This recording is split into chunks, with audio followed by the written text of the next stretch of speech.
चलो स्टूडेंट्स शुरू करते हैं आरबीसी क्लास से। बोर्ड सबको क्लियरली दिख रहा है? एक बार मुझे कंफर्म कर दें प्लीज, सबको बोर्ड क्लियर दिख रहा है या नहीं दिख रहा? Yes sir. ठीक है। RBC, red blood cell, red cell, erythrocyte, ये तीनों इसी के नाम हैं।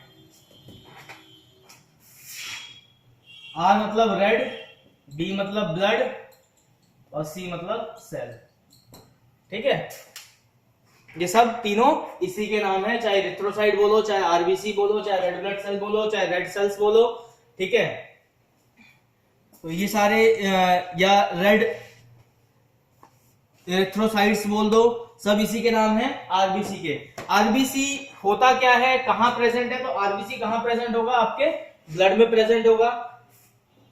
रेड, आर रेड बोल रहे हैं, मतलब कलर क्या है इसका? लाल, लाल कलर है इसका, रेड कलर। कौन ज्वाइन कर रहा है भाई अभी? ठीक है,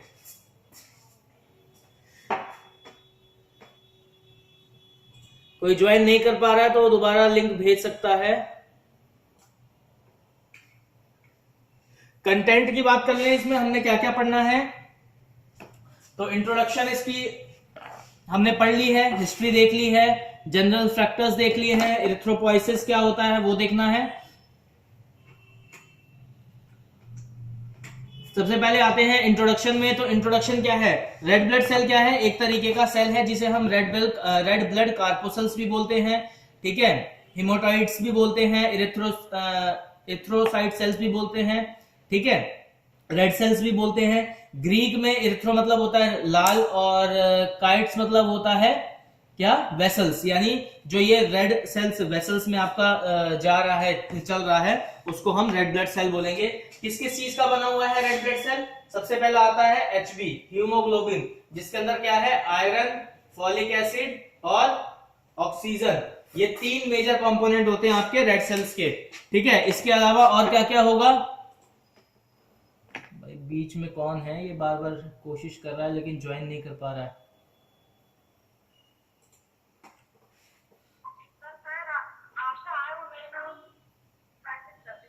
अच्छा, तो आशा को बोलो दोबारा एक बार ज्वाइन करने के लिए, एक्सेप्ट हो जाएगा उसका। बार बार वो कैंसिल कर दे रही है वहीं से।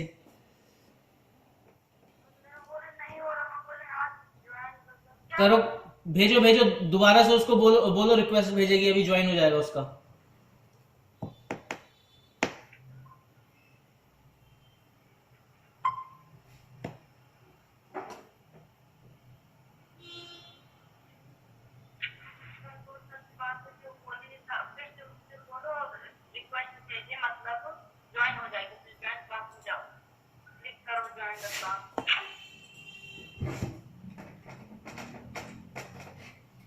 आशा आ गया, एक मिनट रुको, उसको नहीं आया अभी भी, फिर चला गया। जल्दी कैंसिल क्यों कर रही है वो? एक बार रिक्वेस्ट करके रुके तो सही। लो, मैंने उसके व्हाट्सएप पे लिंक भेज दिया है आशा के,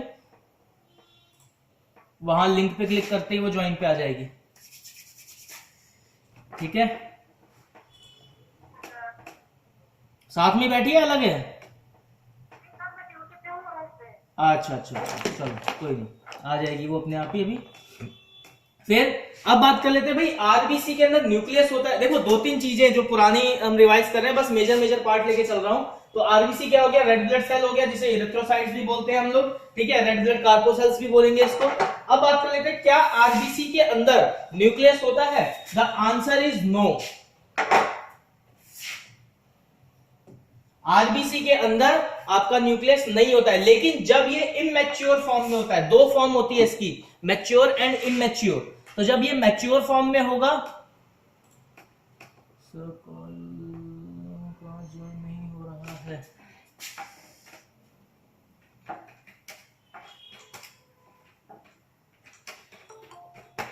आ गया, होल्ड ऑन, ज्वाइन। कौन आया है? सौरभ पाल आया है इस टाइम पे।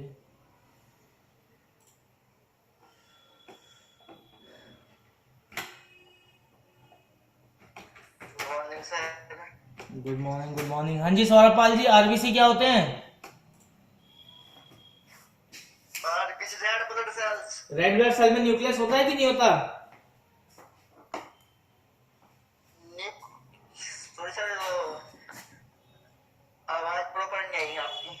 आरबीसी में न्यूक्लियस होता है या नहीं होता? होता है सर। होता है। आरबीसी में न्यूक्लियस होता है, श्योर? बेटा एक बार फिर सोच लो।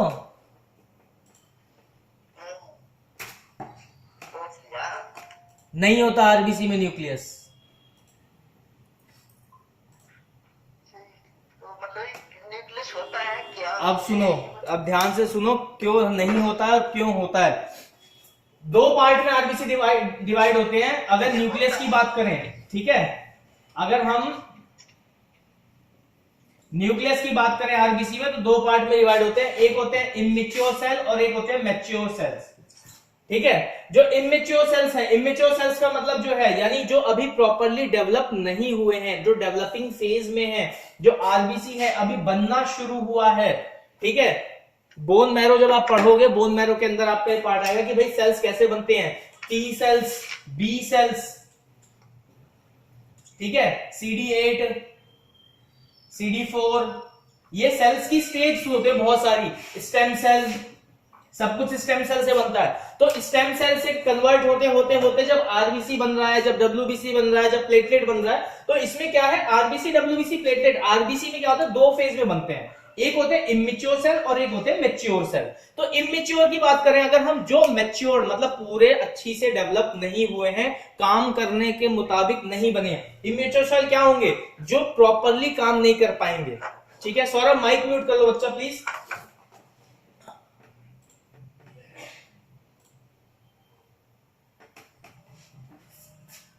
ठीक है, तो दो सेल्स हो गए, इमेच्योर और मैच्योर। मैच्योर मतलब जो काम नहीं कर पा रहे हैं, और इमेच्योर मतलब जो काम नहीं कर पा रहे हैं प्रॉपर्ली, और मैच्योर जो काम कर पा रहे हैं। तो इमेच्योर सेल्स जो होंगे, जिसको हम रेटिक काउंट भी बोलते हैं, ठीक है, एक टेस्ट होता है रेटिकुलोसाइट काउंट, तो रेटिक काउंट में आपके इमेच्योर आरबीसी मैक्सिमम दिखाई देते हैं, ठीक है। और मैच्योर आरबीसी आपके रेड ब्लड सेल्स हो गए। रेड ब्लड सेल्स क्या है, अंदर से क्या थे, एम्प्टी थे, यानी खाली थे, एम्प्टी थे। क्यों एम्प्टी थे, उसका रीजन था, इसके अंदर क्या होती है, हमारी ऑक्सीजन यानी एक गैस फिल होती है, तो गैस फिल करने के लिए इसको एम्प्टी स्पेस चाहिए होता है बीच में से, ठीक है। इसके अंदर क्या होता है, हीमोग्लोबिन होता है, वाटर होता है, अदर कंपोनेंट्स होते हैं, तो ये सारी चीजें हैं आरबीसी की। जो इमेच्योर होगा इसके अंदर न्यूक्लियस होगा, याद रखना, इमेच्योर सेल के अंदर आपको न्यूक्लियस मिलेगा और मैच्योर सेल के अंदर न्यूक्लियस नहीं मिलेगा, ठीक है। अब बात कर लेते हैं इसमें हीमोग्लोबिन कंसेंट्रेशन की, तो वो अप्रोक्सीमेटली 90% आपका हीमोग्लोबिन कंसेंट्रेशन रहता है आरबीसी के अंदर। साथ में मैंने पीडीएफ खोल रखी है, पीडीएफ से आप देख सकते हो उसको।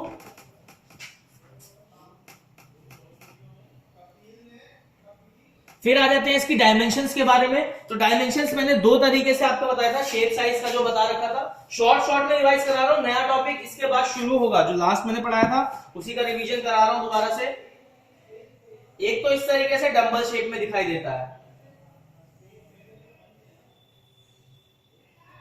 ये दो तरीके से इसकी हम शेप डिफाइन करते हैं। तो जब दो तरीके से डिफाइन करते हैं तो इसका जो यहां से यहां का है, ठीक है, वो 1 माइक्रोन मीटर, ठीक है, यानी इसकी जो ब्रेथ होगी वो 1 माइक्रोन मीटर हो गई, और जो इसकी लंबाई यानी हम इसके डायमीटर की बात करेंगे, अगर यहां से पूरा यहां तक की डायमीटर की बात करेंगे तो 7.2 micron metre. Micron metre, micron कैसे लिखते हैं, ये माइक्रोन का साइन होता है,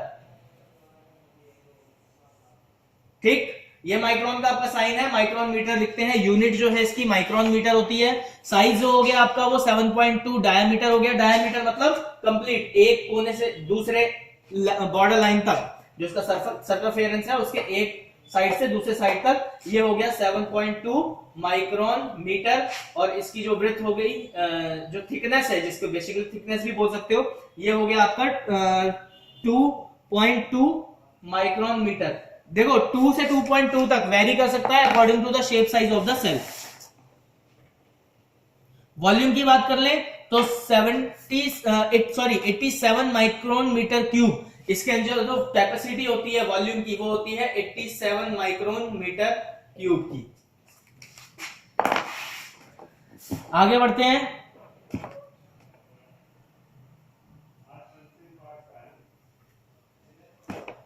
अब आ जाते हैं एडल्ट मेल में कितना होता है, तो 4.5 से 6 मिलियन क्यूबिक ब्लड होता है। देखो ये जो नॉर्मल रेंज में बता रहा हूँ, नॉर्मल काउंट, ये बेसिकली मैनुअली की जाती है, जो मैनुअल मेथड होता है उसके बेसिस पे।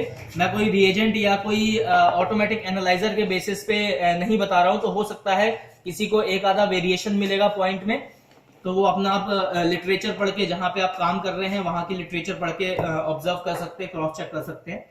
तो एडल्ट मेल की बात कर ले तो 4.5 से 6 मिलियन क्यूबिक ऑफ ब्लड है वो पाया जाता है आरबीसी का। अगर एडल्ट फीमेल की बात करें तो 4 से 5.5 मिलियन क्यूबिक ब्लड पाया जाता है फीमेल में। और एट बर्थ यानी इन्फेंट के अंदर 6.7 मिलियन क्यूबिक ऑफ ब्लड मिलता है। अब क्यूबिक हम किसकी बात कर रहे हैं, अभी आरबीसी की बात कर रहे हैं, भूलना नहीं, हम अभी आरबीसी के बारे में पढ़ रहे हैं। तो एडल्ट मेल में कितना हो गया, 4.5 से 6 मिलियन, और फीमेल में 4 से 5.5 मिलियन, और एडल्ट में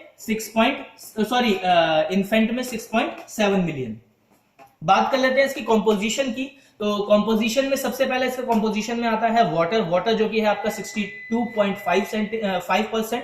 फिर बात करते हैं हीमोग्लोबिन की, तो हीमोग्लोबिन कंसेंट्रेशन होता है इसका 35%। फिर अदर कंपोनेंट्स की बात कर लें तो 2.5% में आता है, जिसके अंदर आपका आता है ग्लूकोज, लिपिड, प्रोटीन और अदर सॉल्ट्स, आयंस जिसे बोलते हैं, सोडियम, पोटेशियम, कैल्शियम, एंजाइम्स आ जाते हैं, ठीक है, कैटलेज है, एक्सेट्रा। तो ये इसके कॉम्पोजिशन में है। जो मेजर कॉम्पोजिशन है वो आपका क्या है, वाटर और हीमोग्लोबिन का है, जो कि वाटर है आपका 62% और हीमोग्लोबिन है 35%। फंक्शन की बात कर लें तो सबसे पहला जो फंक्शन आता है आरबीसी का वो होता है गैस एक्सचेंज का फंक्शन, यानी रेस्पिरेशन में। अगर आपका आरबीसी जो मेजर फंक्शन क्या रोल कर रहा है भाई, ऑक्सीजन कैरी कर रहा है। आरबीसी सबसे ज्यादा कैरी क्या करता है, ऑक्सीजन कैरी करता है, और सबसे ज्यादा अमाउंट में होता है हमारे बॉडी के अंदर। अगर सेल्स की बात करें तो सबसे ज्यादा जो क्वांटिटी है सेल्स की वो आरबीसी की होती है। तो ये ट्रांसपोर्टेशन में रोल प्ले करेगा।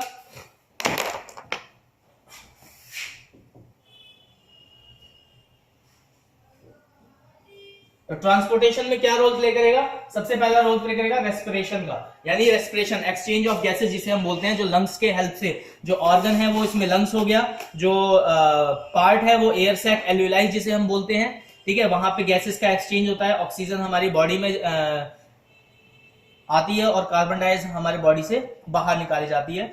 और जो कैरिंग सब्सटेंस है वो है आपका red blood cell. Acid base balance बनाने का काम करता है। अब ये किडनी में भी फ्लो कर रहा है, तो किडनी में क्या होता है, हमारा फिल्ट्रेशन होता है नेफ्रॉन्स के हेल्प से, तो वहां पे एसिड बेस बैलेंस मेंटेन किया जाता है। विस्कोसिटी भी इसके थ्रू ही मेंटेन की जाती है, पिगमेंट फॉर्मेशन भी इसके थ्रू ही मेंटेन की जाती है। आगे बढ़ते हैं इसका हीमोलाइसिस। तो हीमोलाइसिस की बात कर लें अगर हम,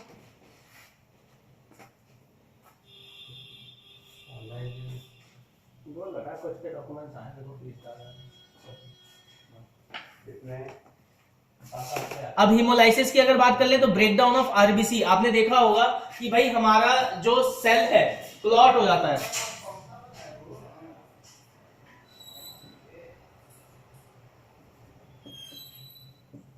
क्लॉटिंग हो जाती है ब्लड के अंदर। क्लॉटिंग कैसे होता है, जो आरबीसी है वो क्लस्टर फॉर्म में आ जाते हैं। भाई ये सेल्स है, एक परफेक्ट सेल ये है, ठीक है, क्लॉटिंग हुआ तो क्या हुआ, इसकी शेप बिगड़ गई, ब्रेक डाउन हो गया, आरबीसी क्या हुआ, टूट गया, ब्रेक हो गया। भाई ब्रेक हो गया तो क्या है, इसका बाइकॉन्केव शेप था, बाइकॉन्केव शेप से क्या हुआ, शेप चेंज हो गई, कहीं से भी ब्रेक डाउन हो गया, तो क्या हुआ, इसमें आपका क्लस्टर फॉर्मेशन हो गई, जिसे हम हीमोलाइसिस भी बोलते हैं। हीमोलाइसिस होने की वजह से आपका जो प्रैक्टिकली इफेक्ट है वो कहां कहां आ जाता है, तो जब आप सैंपल कलेक्ट कर रहे हो, हमेशा याद रखना सैंपल कलेक्ट करने का एक फिक्स टाइम पीरियड होता है। ऐसा नहीं है कि आपने इंजेक्शन लगाया और आधे घंटे तक आप सैंपल कलेक्ट करते रहोगे, नहीं, ब्लड हीमोलाइज हो जाएगा बहुत जल्दी। या ब्लड जब डोनेट किया जाता है, ब्लड बैंक में जब ब्लड लिया जा रहा होता है डोनेशन के टाइम पे, तो भी उसका फिक्स टाइम पीरियड होता है। ज्यादा टाइम तक आप ब्लड को अपनी कैंडुला को लगा के आप ब्लड कलेक्ट नहीं कर सकते। एक बैगेज को कवर करने के लिए, मान लो 250 ml का एक कोई बैगेज है, उसको फिल करने के लिए एक फिक्स टाइम पीरियड है। अगर 300 ml का कोई बैगेज है तो उसको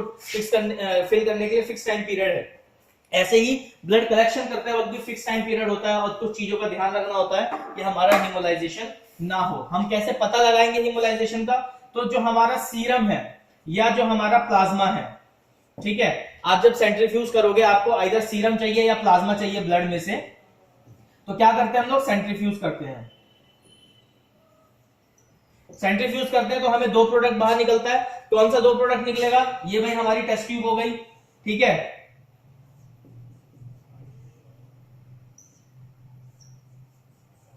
तो एक तो नीचे सेल पार्ट आ जाएगा, ठीक, और ऊपर यहां पे क्या मिलेगा आपको? आइदर सीरम मिलेगा या प्लाज्मा मिलेगा।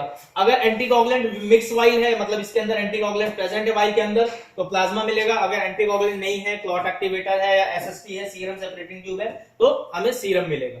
तो ये दो चीज जब हमें मिलती है, तो अगर ये पिंक कलर की तरफ जा रही है, मतलब येलो पिंक है, ठीक है, या पिंक रेड की तरफ है, इसका मतलब जो आपका सेल्स है, जो रेड ब्लड सेल्स है, वो हिमोलाइज्ड हो गए हैं, वो ब्रेक डाउन हो गए हैं, जिसकी वजह से उसका इफेक्ट, कलर इफेक्ट जो है आपके, वो प्लाज्मा या सीरम में भी मिल रहा है। अब इस दो में मिलने से नुकसान क्या है और फायदा क्या है? तो फायदा इसमें कुछ भी नहीं है। अगर सैंपल आपका ह्यूमलाइज हो जाता है, यानी आरबीसी अगर ह्यूमलाइज हो जाते हैं, तो सबसे बड़ा लॉस होता है। हम क्या करते हैं? टेस्ट लगाते हैं, ठीक है।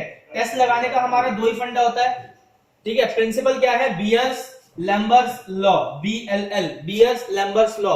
अब ये क्या करता है? ये बेसिकली मैंने बताया था, आपने ध्यान दिया हो, तो क्या करता है? ये कलर के हिसाब से रीडिंग लेता है। आपका सीरम का क्या कलर रे ऑब्जर्व कर रहा है, जो मिक्सचर है उसका क्या कलर रे ऑब्जर्व कर रहा है, उस हिसाब से ये आपका रिजल्ट देता है। अब पहले से ही आपका सीरम या प्लाज्मा मान लो पिंक कलर का हो गया है, तो आपने शुगर का लगाया। शुगर के में जब आप नोटिस करोगे, कभी प्रैक्टिकल में जाना है, जो प्रैक्टिकल कर रहे हैं वो देखेंगे, जब सीरम को रिएजेंट के साथ मिक्स करते हैं और इंक्यूबेट करते हैं, तो जिसका जितना ज्यादा शुगर लेवल होगा बॉडी में, उतना ही ज्यादा जो मिक्सिंग कलर का सॉल्यूशन है वो पिंक कलर का हो जाएगा। किस कलर का हो जाएगा? पिंक कलर का हो जाएगा। वो पिंक कलर, पहले से ही सीरम पिंक हो गया और उसको शुगर नहीं भी है, तो भी आपका जो मिक्सचर है वो पिंक कलर का देगा, तो रिजल्ट क्या होगा? हाई हो जाएगा। यानी अगर नेगेटिव है, अगर उसको शुगर लेवल नॉर्मल है, उसके बाद भी उसका शुगर लेवल हाई आएगा। तो ये नुकसान है, आपका जो रिजल्ट है वो प्रॉपरली नहीं आता है। अभी तक जितना पढ़ाया है उसको एक बार देख लो अपना पीडीएफ में।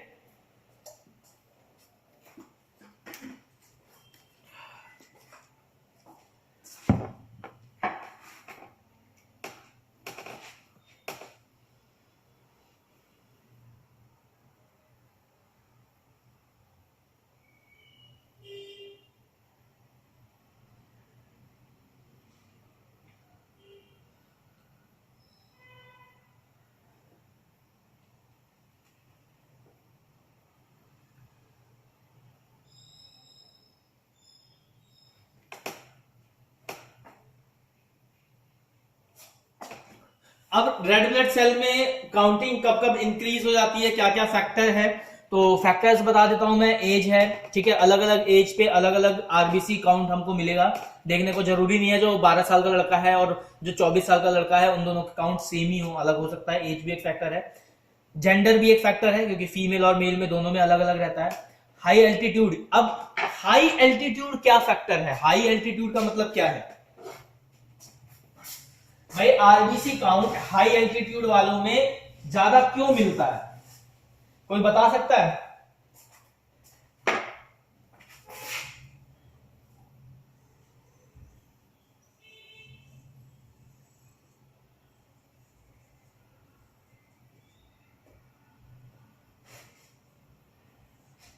भाई यहां एक इंसान है, यहां एक इंसान है, लैंड एरिया है, और एक यहां इंसान रहता है। ये पहाड़ है आपका, एक पहाड़ पे इंसान रहता है हाई एल्टीट्यूड पे, और एक ग्राउंड लेवल पे एक इंसान रहता है। तो जो पहाड़ पे रह रहा है, हाई एल्टीट्यूड पे रह रहा है, उसका आरबीसी काउंट क्यों बढ़ा हुआ दिखेगा, क्यों ज्यादा आता है? इसका हमेशा आरबीसी जो है, जो इसका आरबीसी काउंट है, वो हमेशा इंक्रीज आएगा इसके मुकाबले। जो ग्राउंड पे है उसके मुकाबले आपका जो एल्टीट्यूड पे रह रहा है उसका आरबीसी काउंट हमेशा इंक्रीज आएगा कंपैरेटिवली इसके मुकाबले। क्यों? आपको 2 मिनट का टाइम दे रहा हूं, सोचो और फिर जवाब दो।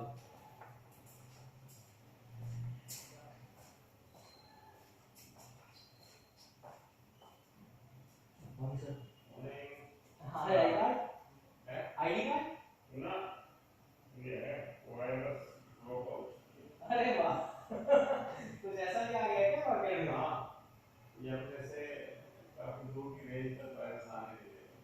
अच्छा, फ्यूम निकाल रहा है।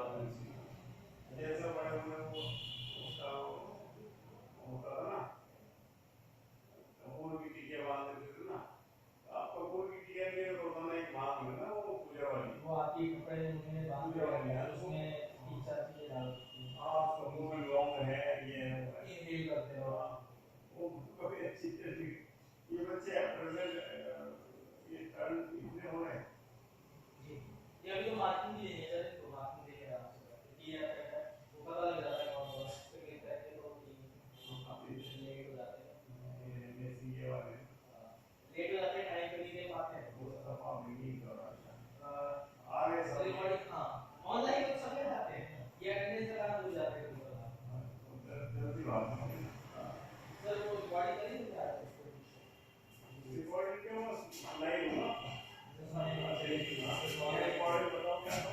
आप देखिए, अगर आप ऑनलाइन करेंगे तो रिकॉर्डिंग हाँ नहीं है नहीं आपका फोन से रिकॉर्डिंग कराओगे और आप ये फोन से अपडेट करेंगे यूट्यूब में। हाँ इसलिए अपडेट हो जाएगा।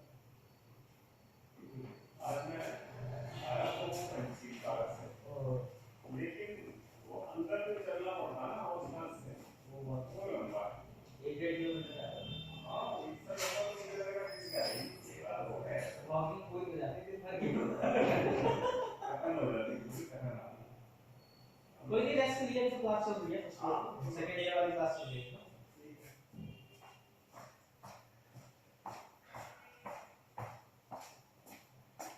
हाँ जी सौरभ पाल बताएं, हाई एल्टीट्यूड पे आरबीसी क्यों ज्यादा होगा पर्सन में? कोई मालूम नहीं है। नहीं मालूम, अच्छा रानी क्यों होगा हाई एल्टीट्यूड पे ज्यादा, कोई रीजन?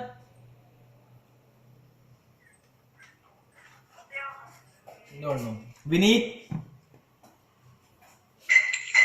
पता नहीं सर। ओके। प्रिया?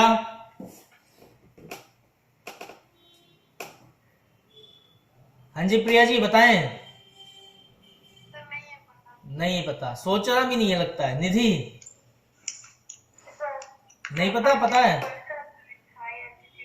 क्या क्या क्या, दोबारा बोलो। आरबीसी बढ़ जाता है। हाँ बढ़ जाता है, लेकिन क्यों बढ़ जाता है, रीजन पूछ रहा हूं मैं।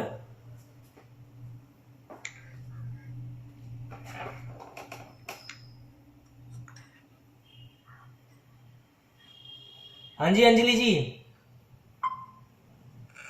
सर वो एनवायरनमेंट अलग होता है। क्या चीज? एनवायरनमेंटल एनवायरमेंटल डिफरेंस, बहुत सही, बिल्कुल ठीक बताया आपने। एनवायरमेंटल डिफरेंस की वजह से, अब वो डिफरेंस क्या है ये समझते हैं। थोड़ा सोचो, बाकी गधो सोचो थोड़ा। देखो हाई एल्टीट्यूड पे क्या होगा, ऑक्सीजन लेवल कम होता जाता है जितना आप हाइट पे जाते हो। बोलते हैं ना भाई, माउंटेन की चढ़ाई करने जा रहे हैं, एवरेस्ट की चढ़ाई कर रहे हैं, तो ऑक्सीजन सिलेंडर भी चाहिए होता है कभी कभार। कई कई जगह पे जब हाई एल्टीट्यूड पे आप जाओगे तो वहां बोलते हैं कि ऑक्सीजन सिलेंडर आप कैरी करके जाएं। क्यों? क्योंकि वहां ऑक्सीजन की मात्रा कम हो जाती है। तो ऑक्सीजन की मात्रा कम होने की वजह से हमारी जो बॉडी है वो क्या करती है, आरबीसी का प्रोडक्शन बढ़ा देगी।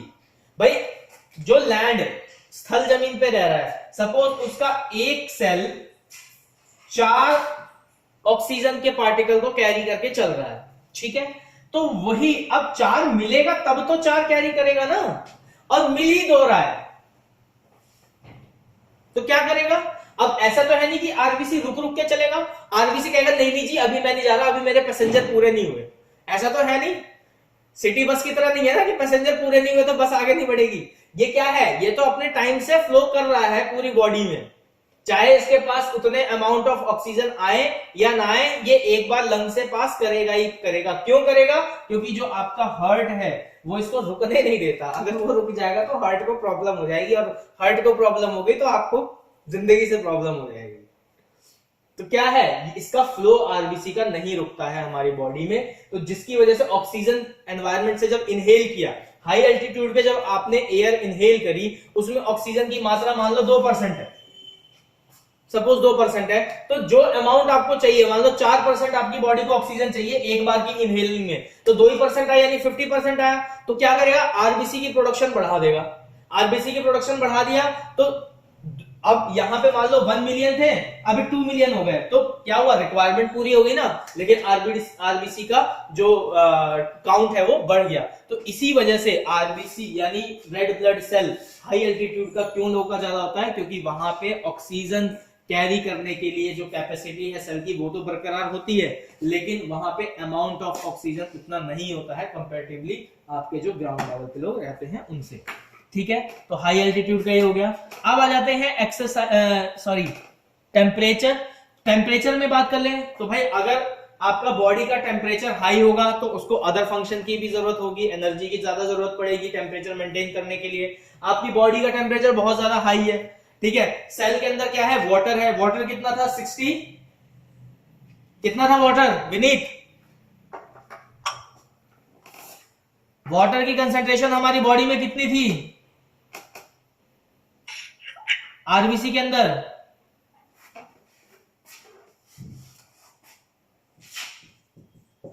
62.5% और 63% अप्रॉक्स। तो 63% जब वाटर है आरबीसी के अंदर, इसका मतलब वो बॉडी टेम्परेचर भी मेंटेन कर रहा है। तो जब अगर टेम्परेचर बाहर का एनवायरनमेंट का ज्यादा होगा तो आपके आउटर स्किन पे क्या होगा, हीटिंग ज्यादा होगी, तो टेम्परेचर को मेंटेन करना होगा उसको हर पूरे कंप्लीट बॉडी पार्ट पे। भाई टिप्स इसके आपके फुट टिप से लेके फिंगर टिप तक या हेड हेयर तक आपका टेम्परेचर मेंटेन कर रहा है ना वो आरबीसी। तो वो क्या कर रहा है, ये वाटर लेवल जो उसके अंदर है 63%, 62.3% या 62.5% या 63% अप्रॉक्स, ये क्या है, ये आरबीसी के थ्रू ही हेल्प हो रहा है। तो जब टेम्परेचर ज्यादा होगा तो आरबीसी जो है वो भी बढ़ जाएगा।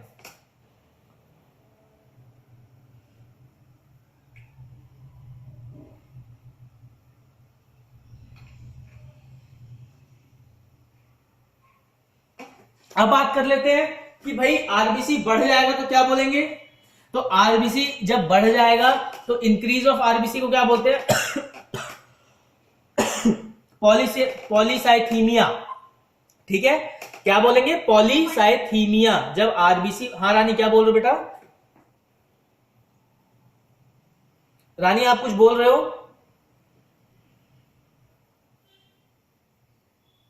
आवाज चली गई। ओके, पैथोलॉजिकल जो पैथोलॉजिकल कॉलिंग है आरबीसी की बढ़ने की, उसको क्या बोलते हैं, पॉलीसाइथीमिया। और डिक्रीज हो जाने को बोलते हैं अनीमिया। एक बार प्रोनाउंस करेंगे सब लोग। इंक्रीज हो जाएगा तो क्या बोलते हैं, माइक अपना अनम्यूट कर लें और एक बार प्रोनाउंस करके बताएं। अगर आरबीसी इंक्रीज हो जाएगा तो हम क्या बोलते हैं उसको, पॉलीसाइथीमिया। और डिक्रीज हो जाएगा तो एनीमिया। एक ही बच्चा बोल रहा है, बाकी सबके मुंह में घी जम गई है। चलो आगे बढ़ते हैं इसके।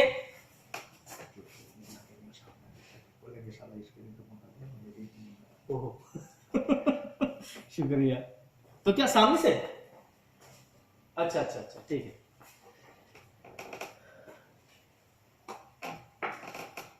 अब इसके अंदर जो वेरिएशंस आते हैं, डिजीज की बात करेंगे।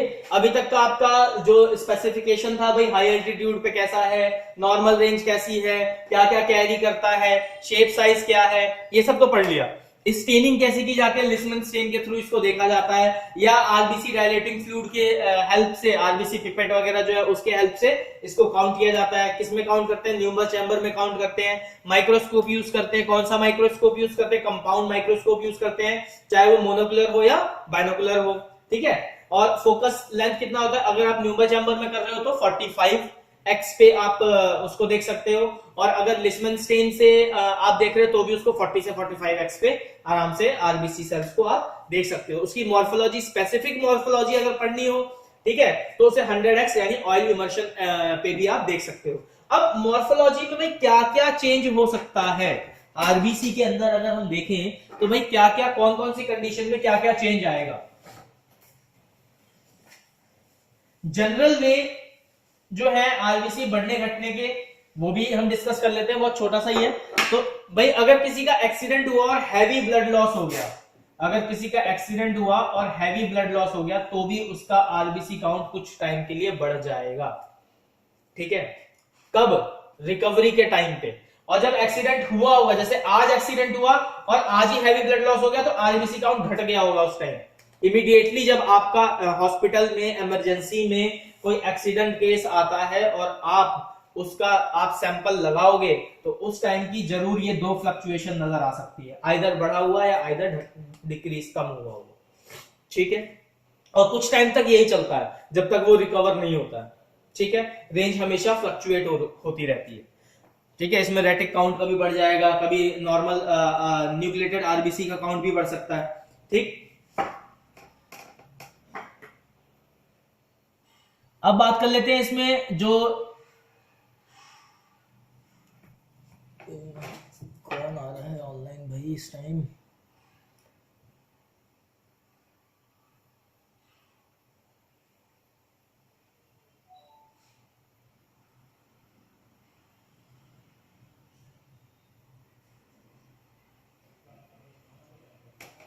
अब आरबीसी में भाई शेप का वेरिएशन। ठीक है, अब बात कर लेते हैं कि शेप वेरिएशन में सबसे ज्यादा कौन सी शेप का वेरिएशन हमें देखने को मिलता है। ठीक है, तो एक पड़ा होगा सिकल सेल एनीमिया। हाँ सिकल, एक कंडीशन आती है सिकल सेल। सिकल यानी सी शेप्ड का हो जाता है आरबीसी। कैसा हो जाएगा? सी शेप्ड का हो जाएगा, इस तरीके का हो जाएगा, श्रिंक हो जाएगा आरबीसी। आरबीसी क्या होगा? श्रिंक हो जाएगा। माइक्रो कहते हैं ना, नॉर्मोसिटिक, माइक्रोक्रोमिक, मैक्रोक्रोमिक। ठीक है, तो माइक्रोक्रोमिक यानी सिकुड़ जाएगा, छोटा हो जाएगा, और छोटा होते ही वो सी शेप्ड का हो जाएगा। अब इस सी शेप में क्या क्या लॉस होगा? तो भाई ऑक्सीजन कैरिंग कैपेसिटी घट जाएगी, आयरन कैरिंग कैपेसिटी घट जाएगी, फॉलिक एसिड कैरिंग कैपेसिटी घट जाएगी, वाटर कैरिंग कैपेसिटी घट जाएगी, लिपिड्स के फॉर्मेशन की जो चेन है वो कम हो जाएगी, आपके जो आयंस है, इलेक्ट्रॉन्स है वो कम हो जाएंगे। मतलब जिस जिस कंपोनेंट से ये आरबीसी बना हुआ था उसकी शक्ति कैपेसिटी क्या होगी? डिक्रीज हो जाएगी। और एक बार ये डिक्रीज होगी तो क्या करेगा? फिर आपका फ्लो नहीं कर पाएगा, कहीं ना कहीं आपके वेसल्स में, कैपिलरीज में जाके अटक जाएगा।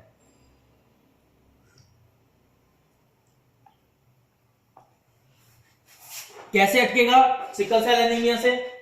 ये कंडीशन है एनीमिया की, एक सिकल सेल एनीमिया, जिसमें जो आपका आरबीसी है, जब एनीमिया आप पढ़ोगे आगे, डिजीज वगैरह जब आपकी स्टार्ट होंगी क्लास की, तो उसमें आप देखोगे। एक शॉर्ट इंट्रोडक्शन सिकल सेल का दे दे रहा हूं कि कैसे होता है।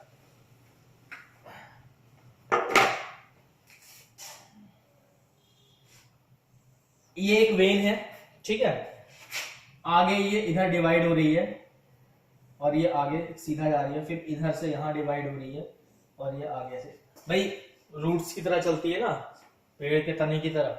क्या है, अब यहां से मान लो ये सेल, एक सेल आ रहा है ऐसे, ठीक है, ऐसे बहुत सारे सेल्स आ रहे हैं, छोटे सेल्स बना देते हैं जिससे आपके इजीली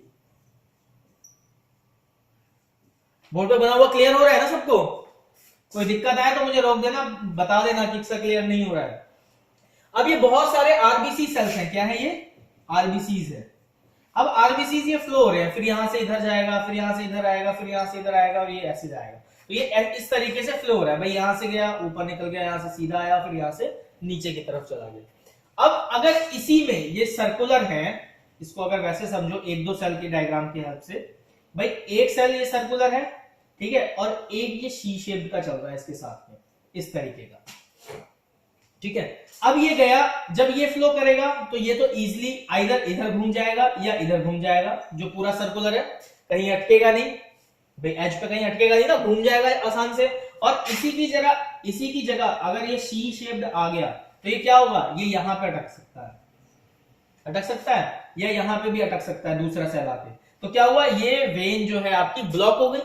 अब ये वेन जब ब्लॉक हो गई तो इसके आगे के कनेक्टिव जो आपके ऑर्गन्स हैं, जो टिश्यूज हैं, जो सेल्स हैं, अदर सेल्स हैं, वो काम करना धीरे धीरे कम कर देंगे। क्यों? क्योंकि उनको सप्लाई नहीं मिल रही है। जो आरबीसी लेके जा रहा है, जो प्लाज्मा साथ में जा रहा है, प्लाज्मा भी फ्लो नहीं कर पा रहा है अंदर, आरबीसी भी फ्लो नहीं कर पा रहा है अंदर, डब्ल्यूबीसी भी फ्लो नहीं कर रहा है, प्लेटलेट भी फ्लो नहीं कर रहा है। तो यहां से आगे कनेक्टेड जितने भी चीजें हैं वो सब क्या हो गए? धीरे धीरे वीक पड़ने लग गई। तो ये होता है सिकल सेल में। अब ये मैक्सिमम कहां पे होता है? ये कैपिलरीज में होता है। कैपिलरीज क्या होती है? बहुत सारी ऐसे हेयर लाइक होती है ना, कम पूरे बॉडी में इस तरीके से कैपिलरीज है। कहीं पे भी आप हल्का सा पिन करोगे, क्या होगा? ब्लड आ जाता है। वो क्या है? वो कैपिलरी ब्लड होता है भाई। कहीं कुछ चुभ गया, कांटा चुभ गया या हल्का स्क्रैच लग गया तो क्या होता है? ब्लड आना शुरू हो जाता है। तो वो क्या है? वो कैपिलरी ब्लड होता है। अब वो कैपिलरी ब्लड क्या है? बेसिकली अगर वहां पे कोई सिकल सेल आ जाए, सेल बहुत छोटा है, साइज क्या था इसका 7.2 माइक्रोन मीटर डायमीटर में था, ठीक है, और थिकनेस क्या थी इसकी 2.1 से 2.2 माइक्रोन मीटर में थी। अब इतना छोटा सेल कैपिलरीज में भी फ्लो कर रहा है और वेसल्स में भी फ्लो कर रहा है। अब उसी में एक आ गया सी शेप्ड का, उसने एक कैपिलरी को ब्लॉक कर दिया। सपोज ये फिंगर है, ठीक है, यहाँ पे कैपिलरी है, एक कैपिलरी ब्लॉक हो गई, एक कैपिलरी ब्लॉक हो गई तो आगे से उससे कनेक्टेड जो सेल्स थे वो डेड होने लगेंगे। तो क्या होगा, अगर ज्यादा ब्लॉकिंग हो गई तो इसका फंक्शन क्या होगा, फिनिश हो जाएगा, खत्म हो जाएगा, ये काम करना बंद कर देगी, सेंसर इसके बंद हो जाएंगे, ब्लैक लगने लगेगी या इसके सेल्स डेड होने लगेंगे, ठीक है, डैमेज होने लगेगा। तो यही कारण होता है सिकल सेल का कि वो क्या करता है, बॉडी के पार्ट्स को डिके करने लगता है, खराब करने लगता है।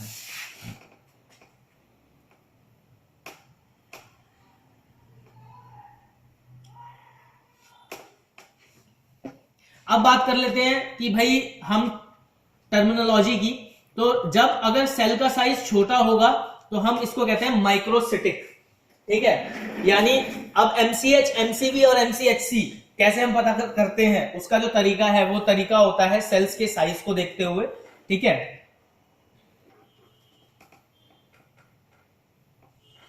तो सबसे पहले हम बात करेंगे आपका जो स्मॉल सेल्स है, स्मॉल सेल्स की जो टेक्नोलॉजिकल वर्ड है, जो मेडिकल वर्ड हम लोग यूज करते हैं वो करते हैं माइक्रोसिटिक। लार्ज सेल जो है, जिसे हम लार्ज, बड़ा, अगर नॉर्मल साइज से बड़े हैं सेल, ठीक है भाई, पहला हो गया एक ये नॉर्मल साइज है, सपोज अगर इससे साइज से छोटा हो जाता है सेल, ठीक है, छोटा होगा तो इरेगुलर शेप में भी जाएगा, ठीक है, शेप क्या होगी उसकी, जो रेगुलर शेप है, बायकॉन्केव शेप है वो नहीं रहेगी, वो इरेगुलर शेप में चला जाएगा, तो इसको बोलेंगे माइक्रोसिटिक, ठीक है। और इसी से अगर बड़ा हो गया सेल का साइज, ठीक है, स्वेल हो गया, तो उसे बोलेंगे मैक्रोसिटिक।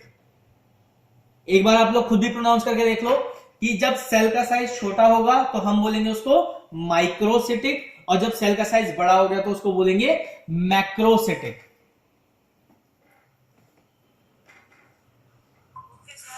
माइक्रोसेटिक जो बड़ा साइज होगा। माइक्रो मतलब छोटा, मैक्रो मतलब बड़ा, कंफ्यूज नहीं होना, इसलिए मैं बार बार बोल रहा हूं, खुद भी बोल के कोशिश करो उसको। अगर सेल का साइज छोटा हो गया तो हम इसको बोलेंगे माइक्रो, इसको बोलेंगे माइक्रो, MICRO, माइक्रोसिटिक, ठीक है, CYTE, ठीक है, माइक्रोसिटिक्स, ठीक। अगर छोटा हो गया तो माइक्रो और बड़ा हो गया तो macro, MACRO, macrocytic. Clear, clear है रानी? जी सर। और किसी को कोई प्रॉब्लम है समझने में इस चीज को?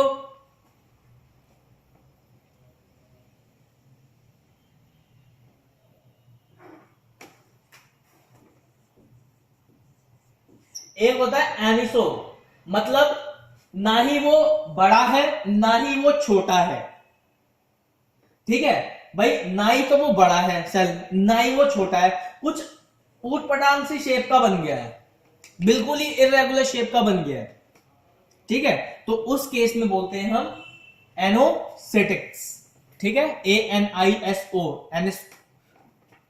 एनिसोसिटिक, ठीक है। अब बात कर लेते हैं इसकी लाइफ स्पेन की। भाई एक सेल है, आरबीसी है, कितने दिन तक जिंदा रह सकता है एक सेल? भाई आपकी जिंदगी 70 साल, 80 साल, कुछ 104 साल भी जिएंगे, कुछ 100 साल भी जिएंगे, कुछ 50 साल जिएंगे। तो भाई अब कितना डेज?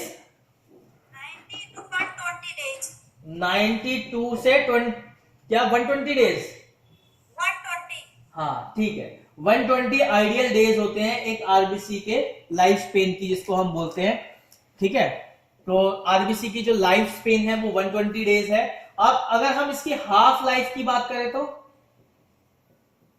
अगर कहीं आ जाए भाई हाफ लाइफ ऑफ आरबीसी क्या है, तो कितना बोलोगे? सीधा 2 से डिवाइड कर दो, कितना हुआ? 60 हुआ सर। हाँ, तो हाफ लाइफ जो है आरबीसी की वो 60 डेज हो गई, और जो कंप्लीट लाइफ स्पेन हो गया वो 120 डेज हो गई, ठीक है।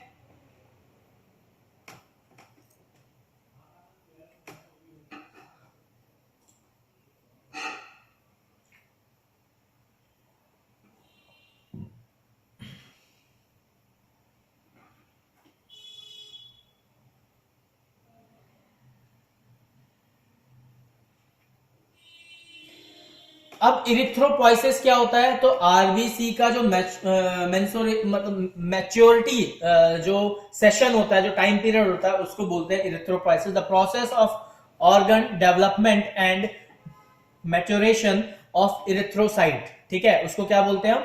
इरिथ्रोपोइसिस बोलते हैं। जो कि क्या है, आरबीसी का जो लाइफ है, ठीक है, उसको कैसे कैसे बन रहा है, जब पहली स्टेज में क्या बनेगा, दूसरी स्टेज में क्या बनेगा, स्टेम सेल से निकला, ठीक है, फिर CD8 CD4 में हुआ, फिर आपका उसमें आया, रेटिक में आया, फिर मैच्योर में गया। तो ये सारी चीजें बोन मैरो से जो बनने का प्रोसेस होता है उसको हम इरिथ्रोपोइसिस कहते हैं। एक शॉर्ट में है, आगे बात कर लेते हैं।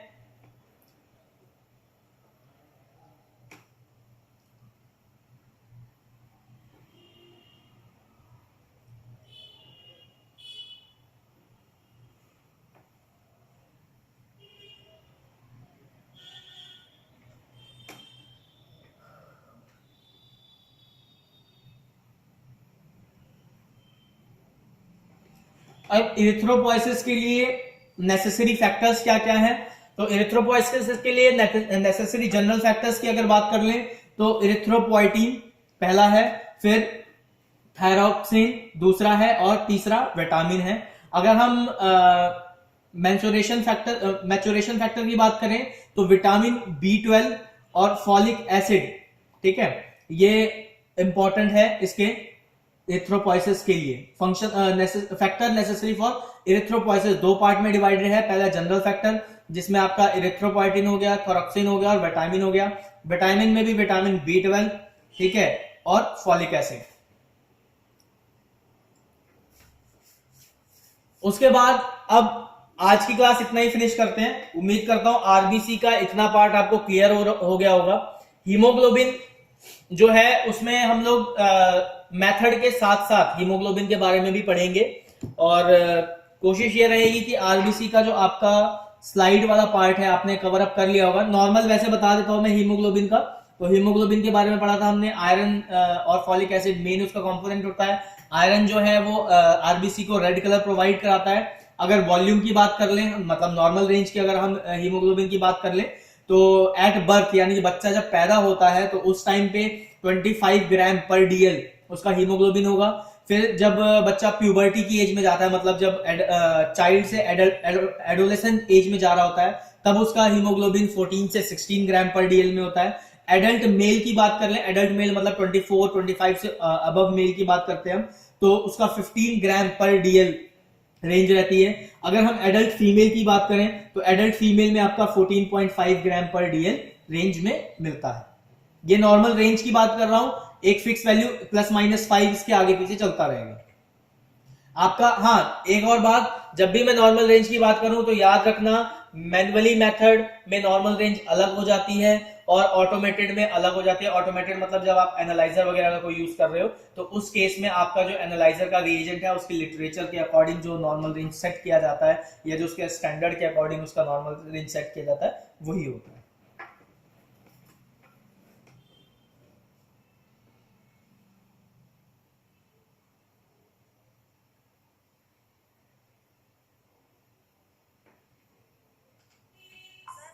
हाँ जी, सर एनीमिया कितने प्रकार का होता है? जो आपने आरबीसी का PDF भेजा था ईमेल पे, मैं पढ़ा तो मुझे एनीमिया नहीं समझ में आ रहा था। अनीमिया, देखो बच्चा, अनीमिया क्या होता है? अनीमिया वो कंडीशन है जब आरबीसी की जो काउंटिंग है वो कम हो जाती है, या आरबीसी का शेप साइज खराब हो जाएगा, चेंज हो जाएगा।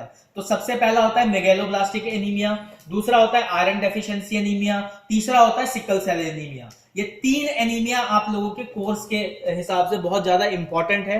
आयरन डेफिशिएंसी का मतलब ही समझ में आ रहा है कि भाई आयरन की कमी, आपकी बॉडी में आयरन की कमी होने लगेगी तो आयरन डेफिशिएंसी एनीमिया हो गया। मेगैलोब्लास्टिक एनीमिया जब आपका जो शेप साइज है वो इरेगुलर शेप का हो गया, ठीक है, आरबीसी का बढ़ रहा है, कम हो रहा है, तो वो मेगैलोब्लास्टिक के अंडर में आ गया, ठीक है। सिकल सेल एनीमिया बता ही दिया मैंने, सी शेप का हो जाता है। जो आरबीसी है वो क्या होता है? सी शेप, जो ABCD का कैरेक्टर लेटर है C, उसकी शेप का आपका आरबीसी हो जाता है, तो उसको कहते हैं सिकल सेल एनीमिया। ये 3 कंडीशन मेजर कंडीशंस होती है एनीमिया की। जो सिकल सेल एनीमिया है वो बहुत कम इंडिया में, दिल्ली NCR के रीजन में तो आपको इतने केसेस नहीं मिलेंगे कंपैरेटिवली अदर एरिया या अदर कंट्रीज के।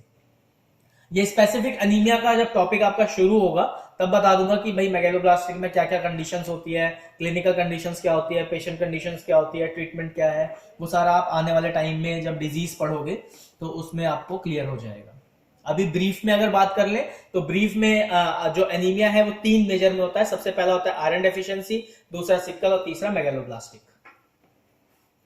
क्लियर हो गया रानी? सब क्लियर।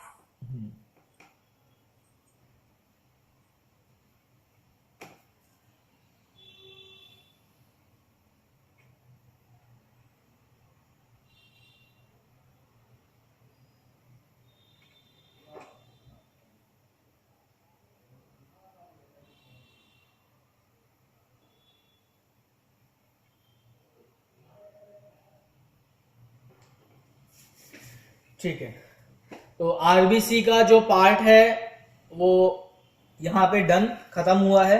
जो मैंने आपको ग्रुप में, आपके व्हाट्सएप ग्रुप में जो मैंने नोट्स भेजे थे उसमें आपने पढ़ा होगा, उसमें शॉर्ट में दे रखा है। और जो मैंने पीडीएफ भेजी है इसमें, इस पीडीएफ में आपने देखा होगा इसमें आपका पैक्ड सेल वॉल्यूम के बारे में भी दिया हुआ है, पीसीबी के बारे में भी दिया हुआ है, ईएसआर के बारे में भी दिया हुआ है और हीमोग्लोबिन के बारे में भी दिया हुआ है और डिटेल्ड एक्सप्लेनेशन है। ठीक है, पैक्ड सेल वॉल्यूम कैसा होता है, नॉर्मल रेंज क्या है, 46% से 42% है, 46 मेल में है, 42 फीमेल में है। ठीक है, तो ये सारे टेस्ट हैं। आरबीसी में इंक्लूड एमसीवी कैसे निकाला जाता है, मैन्युअली देखो एमसीवी, एमसीएच और एमसीएचसी ये कैलकुलेशन होती है। ठीक है, तो एमसीवी कैसे निकाला जाता है, जो आपका पीसीवी है अपॉन आरबीसी कंसंट्रेशन इनटू में 10। ठीक है, इस तरीके से फॉर्मूला है आपका, फॉर्मूला आप इजीली देख सकते हो निकालने का। एमसीएच का होता है एचबी अपॉन आरबीसी इनटू में 10 और एमसीएचसी का होता है एचबी अपॉन पीसीवी इनटू में 100।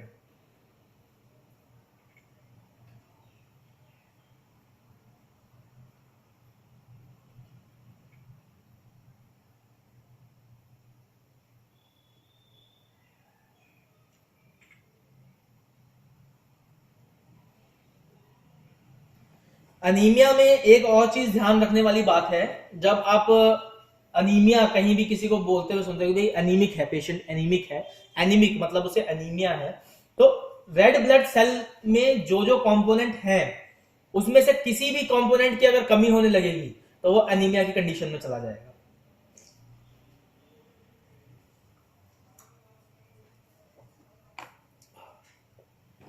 फिर से समझ लो भाई, हमारे ब्लड में क्या था, आरबीसी में, अभी आरबी ब्लड के अंदर आरबीसी की बात कर रहे हैं सेल की, इसमें क्या था, वाटर था, ठीक है, सॉल्ट थे, प्रोटीन की चेन भी थी, लिपिड की चेन भी थी, ठीक, और क्या था इसके अंदर, हीमोग्लोबिन भी था। हीमोग्लोबिन में क्या होता है, आयरन होता है और फॉलिक एसिड होता है। तो अब इसमें से किसी की भी कमी बॉडी में अगर होगी तो क्या होगा, आरबीसी के ऊपर इफेक्ट आएगा, और एक बार आरबीसी के ऊपर इफेक्ट आ गया तो वो आइदर एनीमिक हो जाएगा या पॉलीसाइथेमिक हो जाएगा, मतलब बढ़ना या कम होना, दो ही कंडीशन बॉडी में आई।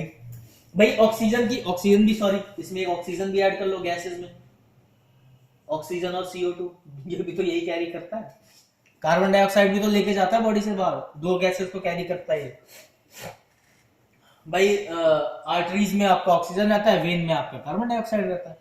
तो ये जो चीजें हैं, अगर इनमें से कोई भी चीज अप डाउन होती है बॉडी में तो सीधा डायरेक्टली प्रोपोर्शनल किस पे जाएगा, आरबीसी पे जाएगा, और वो आरबीसी को इफेक्ट करेगा, उसके काउंट को। बेसिकली आरबीसी को क्या इफेक्ट करेगा, उसके शेप साइज में इफेक्ट करेगा या उसके काउंट में इफेक्ट करेगा। भाई ऑक्सीजन का लेवल कम हो गया, हिल्स पे है, हाई एल्टीट्यूड पे है, ऑक्सीजन उतनी नहीं मिल पा रही है, तो क्या होगा, आरबीसी का काउंट बढ़ा दिया। ठीक है, टेम्परेचर ज्यादा हो गया, वाटर लेवल की कमी हो रही है, आरबीसी का काउंट बढ़ा दिया। ऐसा नहीं है ना कि आपने पानी पिया और वो जैसे पेट में गया और सीधा फैल गया, नहीं, वो ब्लड के हेल्प से ही फैलता है, इधर उधर एब्जॉर्प्शन होता है उसका, जाके किडनी में जाके फिल्ट्रेशन होता है एसिड बेस बैलेंस के लिए, तो सारा आरबीसी की हेल्प से होता है। तो इसमें कोई भी चीज अगर अप डाउन होती है, कोई भी पार्ट में अप डाउन होता है मॉलिक्यूलर लेवल पे, तो आपका वो डायरेक्ट इफेक्ट डालता है आरबीसी के ऊपर।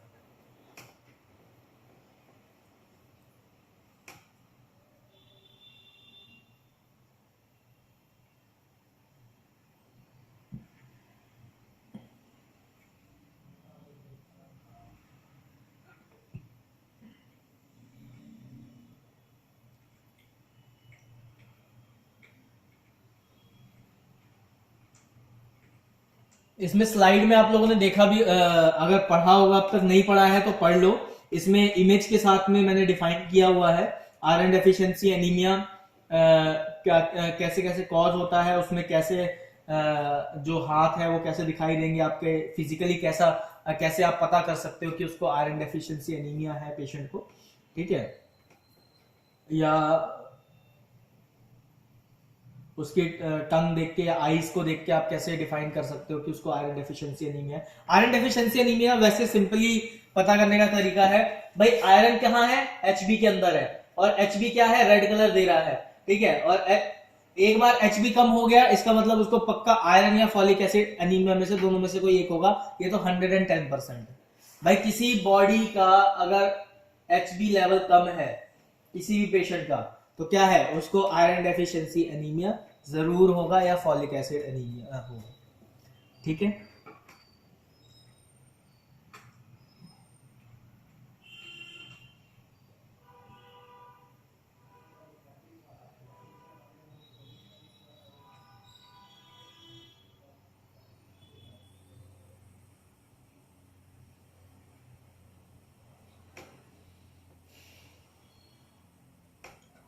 एक कंडीशन होती है थैलेसीमिया, जो एचबी के एबनॉर्मलिटी से होती है, हीमोग्लोबिन के एबनॉर्मलिटी से एक कंडीशन आती है थैलेसीमिया।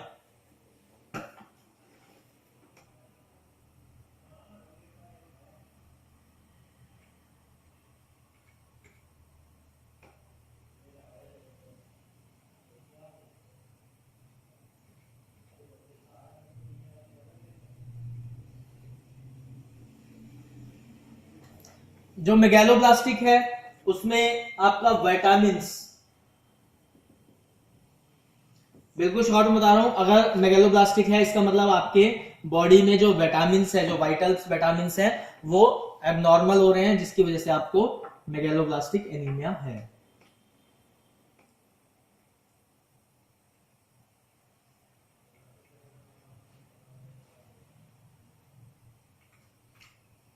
विटामिन की कमी अगर ऑब्जर्व करनी हो तो टंग देख लो, अगर आपके टेस्ट बड प्रॉपरली शो हो रहे हैं, कोई वहां पे रेडनेस नहीं है, रेडनेस का मतलब दाने टाइप के तो नहीं है, या आपके मुंह में अल्सर तो नहीं है, अगर ये सब है तो इसका मतलब आपके विटामिन की कमी है, विटामिन आप प्रॉपर नहीं ले रहे हो अपनी डाइट में,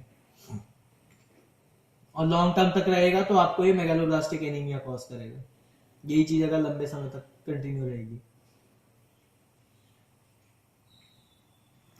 अब कुछ क्लिनिकल बातें कर लेते हैं। क्लिनिकल बातें मतलब आरबीसी कब कब चढ़ाया जाता है, कब कब हमें आरबीसी बॉडी में चढ़ाने की रिक्वायरमेंट आती है, कोई बता सकता है?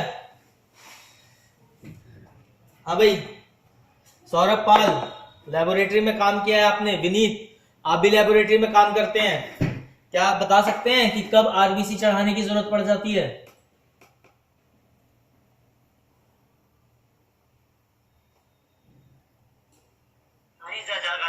जानकारी नहीं है। रानी, आप हॉस्पिटल में काम कर रहे हो, बच्चे आप बताओ, क्या आपको नॉलेज में आया है अभी तक कोई केस आया है जिसमें आरबीसी चढ़ाने की जरूरत पड़ रही हो? सर ऐसा केस यहाँ होता ही नहीं। अच्छा, यहाँ होता ही नहीं है। और किस एक्सीडेंट जैसे किसी पेशेंट में ब्लीडिंग, ब्लड की कमी हो गई, हैवी ब्लड लॉस, रीजन कोई सा भी हो, चाहे एक्सीडेंट का रीजन हो, चाहे ऑपरेशन का रीजन हो, चाहे डिलीवरी केस का रीजन हो, कोई भी रीजन रहा हो जिसमें हैवी ब्लड लॉस हो गया, ठीक है, उस केस में आपको क्या होगा, आरबीसी देना पड़ेगा, यानी ब्लड चढ़ाना पड़ेगा, ठीक है। अब कैसे पता लगेगा? तो एचबी से पता लगता है कि ब्लड चढ़ाना है कि नहीं चढ़ाना है, आरबीसी चढ़ाना है कि नहीं चढ़ाना है, हीमोग्लोबिन से। अगर 4 ग्राम पर डीएल, हाँ कोई कुछ बोल रहा है, सौरभ पाल बताओ जी। ब्लड चढ़ाते हैं, जैसे कुछ भी हो गया, अगर आरबीसी कम होगी हाँ, किसी पेशेंट की, तो ब्लड चढ़ा देंगे डायरेक्ट, तो आरबीसी भी प्रॉपर हो जाएगी और ब्लड भी प्रॉपर हो जाएगा, एचबी भी कह सब। एक यूनिट ब्लड की चढ़ाते हमने, हाँ जी। प्लेटलेट कम है उसकी। अच्छा, प्लेटलेट कम है तो आरबीसी, एक बात बताओ सौरभ पाल, प्लेटलेट कम है तो आरबीसी चढ़ाने से प्लेटलेट बढ़ जाएगी? नहीं सर, क्यों ब्लड चढ़ाना के लिए वो